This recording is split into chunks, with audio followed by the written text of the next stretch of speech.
right. Welcome, viewers, to a special YouTube-only edition of the Comics Community Podcast, where we'll be discussing all the comics-related film and television news from San Diego Comic-Con 2016. My name is Mitch, and I'll be hosting this special podcast. Joining me today are two of the Comics Crew regulars, Phil. Hello, Phil. Hi, all. Raphael. Hey, guys. All right, with those lengthy introductions out of the way, hopefully everyone knows who we are, but if not, welcome, new viewers. Let's get right to our first topic, and our first topic is going to be Marvel movie news. So, a big story coming out of Comic-Con was the tweeting of pictures and videos of props from the upcoming Thor Ragnarok movie. Now, these props look suspiciously like the gladiator armor from the acclaimed comic book miniseries Planet Hulk. So have you guys seen these pictures, and what do you think of the possibility of that storyline from Planet Hulk in the Thor Ragnarok movie? When I first saw them, I kind of almost assumed it was like a false flag scenario because the armor looks Asgardian. It doesn't exactly look like it looked in the comics, but it does look like something that would belong in a Thor movie. So I wouldn't assume right away that it's like a, World War Hulk kind of scenario. I just kind of assumed maybe they were paying homage to that, which may be kind of like writing a bigger check than they can cash at this point. Mm-hmm. So I'm not exactly too sure how I feel about it. I'd be excited to see it, but I don't know if it's exactly hinting at anything at this point. Well, you're the first person I've heard take that rational view of things, so congratulations. I'm going to actually have to second Raphael's, too. I saw it, thought it was cool, and didn't see any hidden meaning or connotation under that. Oh, man, what's wrong with you guys? Your conspiracy theory, like radar, has to explode on this kind of thing. They paid you to say that, didn't they? Yeah, maybe they did. Maybe they should. I can't see anything that's going to be in this movie that would really. I mean, it has to be a Hulk film. Like, they don't have enough time and they don't have enough I guess source material to really do any Planet Hulk stuff at this point. So I'd be interested and I'd be on board for it if they were doing something like that, but I don't think we've seen enough to really confirm that at this point. Because the theory goes that they don't want to do another Hulk movie because they'd have to share it with Universal, who owns half the rights to Hulk movies. So this is the only way they could fit in that Planet Hulk movie and not have to split it with Universal. So that's the conspiracy theory. Just throwing it out there. So is the idea that we're going to go see a Thor movie and then when we're going to get there it's going to turn out to be a Hulk movie? Or I think that's pretty much what it is, because my theory goes all over the place, because I've seen the animated movie Hulk versus Thor, where Hulk goes to Asgard. And then if I just make the leap of logic where you take half that plot out and just insert the Planet Hulk plot, and then you take my fan fiction based on Thor issue 238 and insert that, you've got the movie I've always wanted to see. Well, it wouldn't be the first time they've done that, in a way. I mean, Captain America, was that really a Captain America movie? That was more of an Avengers movie, wasn't it? Yeah, that's true. So let's move on to our next trailer, which has a lot of strange stuff going on. Oh, well, okay, pun intended. The new Doctor Strange trailer was shown at Comic-Con. It features more characters, more reality-bending special effects. Have you guys seen this trailer? Does this second trailer get you more excited for the movie? Does it shed any light on what the story is actually going to be? Do you have any understanding of what's even going on with Doctor Strange? It reminded me first and foremost of Inception. Yeah, I was going to say the same thing, only I was more confused. Didn't even have a Bois soundtrack in it. Wow. That's the only thing that could have. Having said that, get that out of the way. I'm really looking forward to the movie, just based on Cumberbatch and the fact that I don't know much at all about Strange. So this movie, like a lot of the Marvel movies, actually are going to be, and the comic fan in me kind of cringes when I say this, but they're actually going to be my real introduction to the character, and not the books. So I wondered too if some of that's kind of some trippy stuff going on there, and I wondered how much of that was a nod to Ditko, because Ditko's work back in the original run of that series was, given the day and age in which those books were coming out, were a little controversial too, weren't they? Drug-laden effects and Yeah, it was definitely different than a lot of stuff going on then, for sure. I was excited to see it. I was excited to see Tilda Swinton in the role she plays. She's his mentor, right? Does she play Yep, that? she plays the Ancient One. Okay. I still think that's a little weird, but I understand that you pick her for the whole like ethereal kind of role. Mm. It's she's really good at kind of portraying that. It's a weird choice, and it's kind of weird seeing her there. Like it all seems a little out of place, but I'm sure it's gonna be fine when I actually see the movie. But from the trailer, once again, like it looks a lot like Inception. It looks like a little too much to like take in at once from a trailer, but some of the small things that they do stylistically I thought were really cool. When you see him throwing on his cape, he basically just like tosses it over his shoulder and it kind of like lashes onto him like kind of by itself. Like it's those little things that are like really mystical and really kind of give you like a good idea of the character. So I'm excited to see a little bit more of that, but at this point I really have no idea what's going on in any of those trailers. Yeah, it'll be interesting to see them weave in the magic part, which they haven't really addressed much in the Marvel Universe. And anything they can do, in my opinion, to make an origin movie more interesting, I think, is good. So,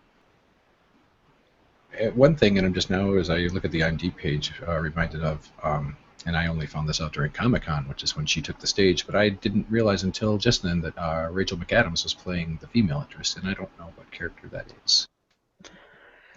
yeah, the trailer, she's the woman sitting by his bedside. I think she's his either ex-wife or just an ex-love interest that continued to work with him after they broke up.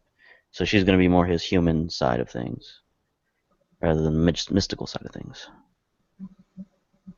Okay. All right. Next, speaking of mystical, magical places, we go to the wonderful world of Wakanda for a Black Panther, and the director of that movie, Ryan Coogler, revealed that Michael B. Jordan of Fantastic Four fame, as well as Lupita Nyong'o, who was in the recent Star Wars movie, and Denai Guerrera, who's in The Walking Dead, will all be joining the cast of Black Panther. He also announced what roles each of these actors would be playing.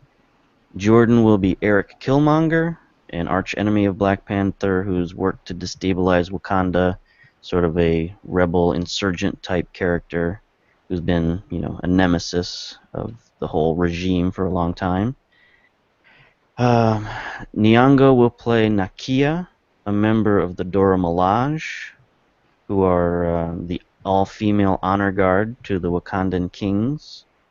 And Denai Guerrera, she plays Michonne on The Walking Dead, so she's well-versed with using swords and things like that.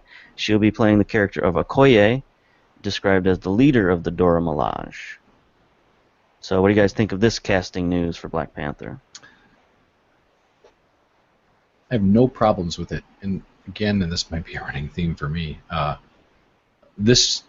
the high point for me, speaking of Captain America Civil War, was Black Panther. One of the high points. That was a character I know very little of, and again, that movie was my introduction to him, and I thought they did wonderfully, and I really like the lead. As far as the cast, who they have to play, not being familiar with the characters, I couldn't say whether they're appropriate or not. Good actor always can, like, I'm going to forget that's Lupita, 10 minutes into her role, right? Mm-hmm. And don't forget, too, Andy Serkis has been attached to the film. They don't know in what role yet, but I'm seeing here on IMDb that he's rumored to be playing Claw. Well, that's the character he played in Captain America Civil War, the arms dealer. That was Andy Serkis. That's right. Yeah, actually, I'm glad someone brought that up because I kind of assumed that was a throwaway character, but it's cool to see him actually coming back for the Black Panther movie. That was a nice little tease that they did back in, I think that was Age of Ultron. Yeah, it was Age of Ultron, that's right. And I was listening to something recently. I think it was on NPR or something. But someone was talking about how when they revealed the cast and they had I think a panel at Comic-Con or whatever. Everybody was really impressed with the fact that they went with all African American actors, and they're talking about how good it is to see that actually represented in Marvel. So I think the casting is spot on at this point. I'm really excited to see a little bit more of Wakandan characters and politics come to life, because I think that was kind of like an interesting thing that they teased during Civil War. I think you see one of his female honor guards, and she like almost decides just to kill Black Widow, and I was like, just let them fight. That would be really cool. Like I want to see that.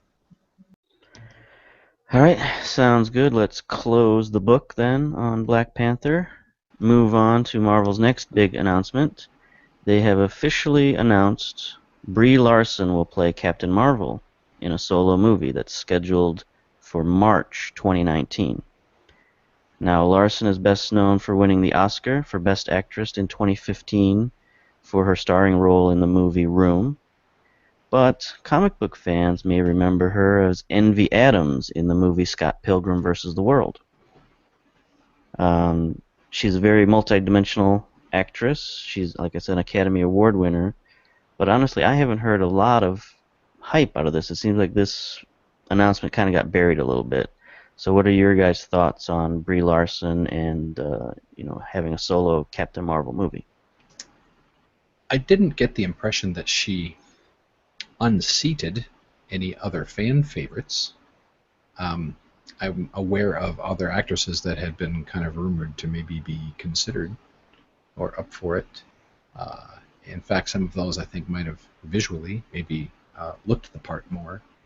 But in a sense, I'm sitting here looking at Brie Larson's IMDb page, and it's pretty long. Although most of them I'm unfamiliar with, and she's new to me. I thought she was a relative unknown when she won the Academy Award last year, so I'm obviously wrong on that account. I guess unless I kind of trust him to pick who's best for the role, I guess, and so and there was nothing about her that reached out and sent red flags, so I was happy to see it. I remember Alec going, "That's Brie Larson. That's the same person who was in Room." Yeah, that's her. So visually, she looks like she can pass off any number of roles. Do you remember her from Scott Pilgrim? I don't. Was she an ex-girlfriend? She was the rock star girlfriend. So Okay. she got up on stage, did that whole musical number. I thought she was pretty good in that role. Like I said, she's multidimensional, so she could sing, Yeah. she can do all that stuff. Want to go I back? wouldn't have related her back to that movie unless you had said something, Mitch. Like I Googled that afterwards, and I was just like, "Wow, that is actually her." So, I think it's like a kind of a safe pick. I think everyone had like their own contender that they wanted to see in like like a Captain Marvel role, but I'm pretty happy with it. I don't think they made the wrong choice. Yeah, it just seems like none of us are too excited, and nobody got real excited over this announcement. Maybe because it's been rumored for so long that it's going to be her, that people just sort of lost their enthusiasm. I don't know. So anyway, let's move out of the realm of rumors and get to something that's been revealed. One of the weirdest revelations from Comic-Con was Marvel coming out and revealing that Kurt Russell, who we've known is going to be in Guardians of the Galaxy 2 for a while, and we've known he's going to be playing Star-Lord's father for a while. What we didn't know is that the character he's going to be playing is that of Ego the Living Planet. And that Ego the Living Planet is going to be Star-Lord's father, which is a huge departure from the comics, where Star-Lord's father is known as an alien named Jason, the King of Spartax. So this revelation brings to light many questions. What questions do you have about this announcement? My biggest question is what Raphael thinks, because I'm not at all familiar with any of these characters. I just want to know the mechanics of like how a planet and a person, like there's some very obvious questions there. Well, apparently in footage that was shown in Hall H that hasn't been released yet, Drax actually asks this question of Ego the Living Planet. Oh, wow. That's neat. So I guess we're going to get an answer, and it's probably going to be a rude answer, knowing the first movie had some kind of rude humor in it. So Well, it's good to know I'm not the only one, and if this movie answers that question, I will pay to go see it. all right.